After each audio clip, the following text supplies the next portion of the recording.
Not entirely sure of the nature and cause of his death. I'm not sure what kind of drugs it was. I'm quite sure it wasn't hard drugs. Like, he was smarter than that. He would have better judgment than that. But maybe it was antidepressants, anti-anxiety, or I guess it could be solely based on the loss of his sister or a bunch of other things going on in his life.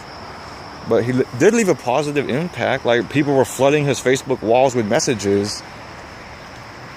You know, that's what happens when someone dies. But it's still sad. It's still unfortunate. I kind of want some answers. I'm sure his sister wants more answers. She's the only sibling alive still. I mean, right now, I'm just wishing the best for her. Like, I talked to her this morning. I told her, like, it's time to mourn, and you go through the 5 stages of mourning. And she's like wishing, I wish he was still here. He shouldn't have been gone. And of course, I had my share of hardships, but nothing at this level, you know? Like, a loss of a sibling this early in your life, that's traumatizing. That would take a toll on anybody. I don't blame her. I didn't tell her, suck it up, tough enough. No way. I have more tact than that. I'm more sensitive than that. But she has a daughter too. Yeah, it was a daughter. And I told her, just remember, like, be strong for yourself. That's what your brother and sister would have wanted. Be strong for your daughter, because life is precious, you know. Sometimes we get distracted from that. We forget that because of all the stress and struggles and bad news we hear all the time. Oh, another shooting here, corruption here, or human trafficking, or Donald Trump did this or that, blah, blah, blah. But there's a lot of still good in life. And either, I know he OD'd on drugs. I just hope he didn't do it on purpose, you know? If it was an accident, it was the wrong type of drugs. I heard it was the same drugs that his sister used. And sometimes there are almost no signs. Well, maybe he gave signs to his closer friends. Like, they've been posting little notes and messages that he wrote and sent them.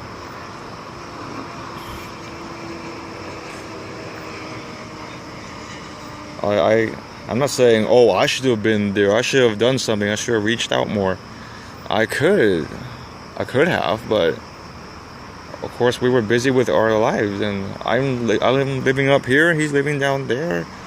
And I was sure, no, not sure, but I assumed that he had a support system down there already. He had the close friends he grew up with, he had his grandma, he had his sister.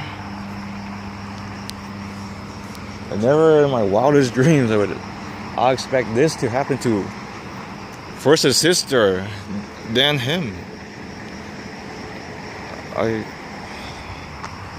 don't know if it was an accident or it was on purpose. Then what made him give up? Like what happened? Like, what hardships did he go in life that was that bad that family support couldn't help, or psychological help wouldn't help? Like, I really hope it doesn't change the fact that he's gone, but I hope he didn't give up at the end, you know?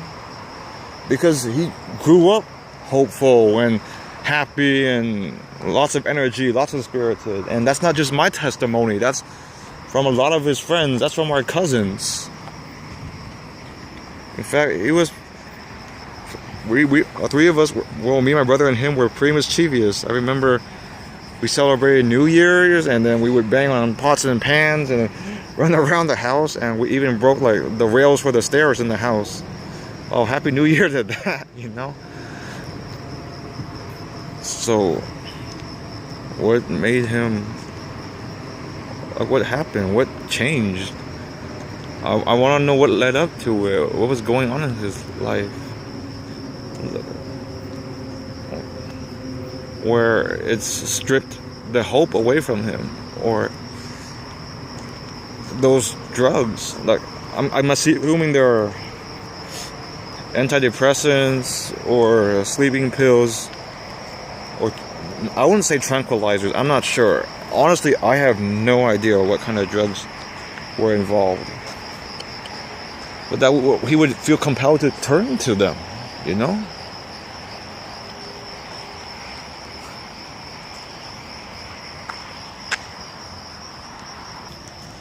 If anything else, he had a heart. He had a big heart. He cared. I know he cared about me and my brother, even though we were detached the later years, but we still care and keep in touch. I knew my parents liked him, the aunts and uncles liked him. He appreciated my mom and dad whenever they drove us around or had a hospitality of staying at our house. I got one more funny memory was we went to watch the Yu-Gi-Oh movie, right? And yeah, it was terrible. And yeah, we were joking on it the entire time. And honestly, we were aside from two other people, we were the only people in the theater watching the Yu-Gi-Oh movie. We only went for the free cards. And then I think my grandma was supposed to pick us up, but either she got really busy or she forgot, so we were stranded at the movie theater for almost an hour. And then eventually we thought about walking to my aunt's house because it's not really close, but it's still a walking distance. But eventually we called my aunt. She came and picked us up. She was not happy. But that's what we have to hold on now, you know? Memories. He was into Yu-Gi-Oh back then. He would talk about the cards, and he would get the cards at the swap meet. I remember we took him to Viet school one time. He didn't, of course he doesn't really speak Vietnamese, and I think he hung out in a couple classes, but he dueled like the other kids at Yu-Gi-Oh during recess time.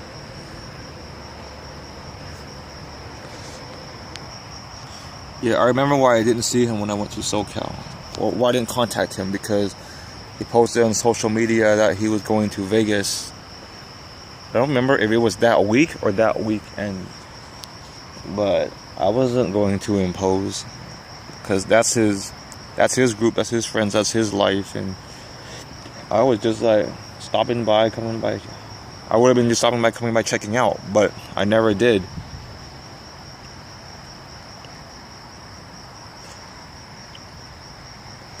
He's young, you know. I have another cousin exactly his age.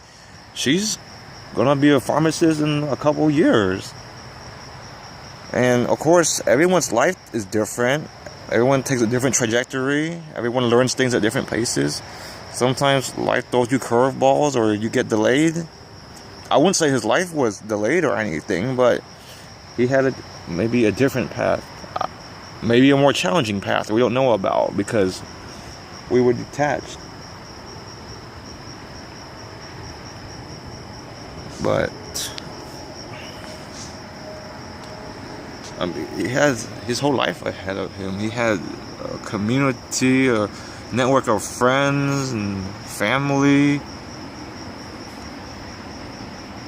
Yeah, and his family was nowhere near perfect. Like, his grandma had to raise him, but she did the best she could, and he turned out the best he could. Well, at least I thought so. Like, his parents weren't in the picture as much.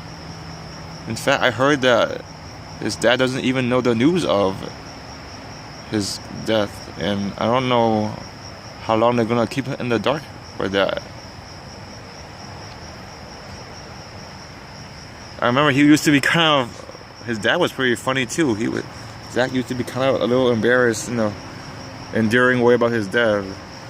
Like, he would pick up, like, Zach would pick up his nephew from school, and his dad would, like, holler at the single moms or something. That's what he told me. And he's like, "Dad, stop that. You're embarrassing me."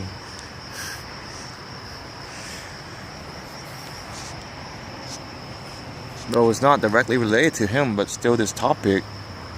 I don't know why I'm not mourning more. Why I'm not grief-stricken or downtrodden or devastated about this news. I'm not using all the lugubrious, dolorous, all those GRE words to describe sadness. Not that I'm insensitive, but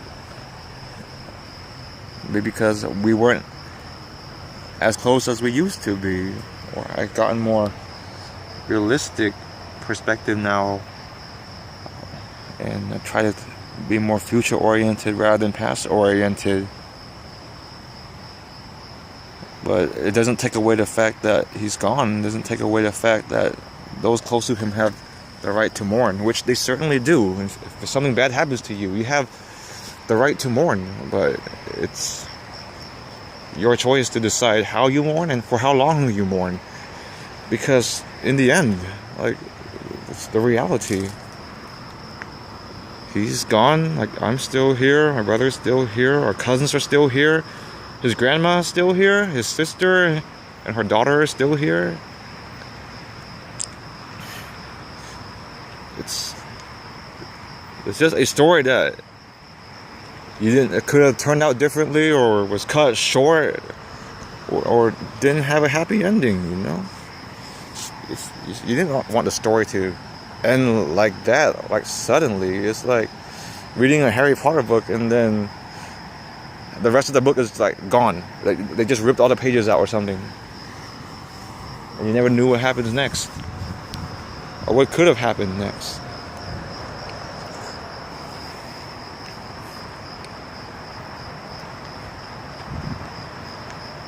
And I remember the morning before his death, he posted on Facebook, like, yeah, and it was a collage of pictures of his sister and his sister's daughter, and like, "Oh, I miss you." And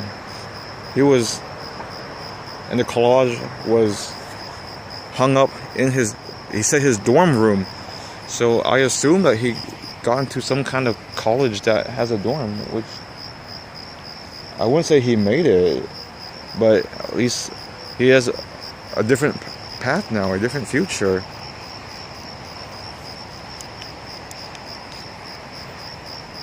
Yeah. And now it's very unfortunate. Now we never know. Now it's just memories and mourning and remembrance, and it shouldn't have ended like that.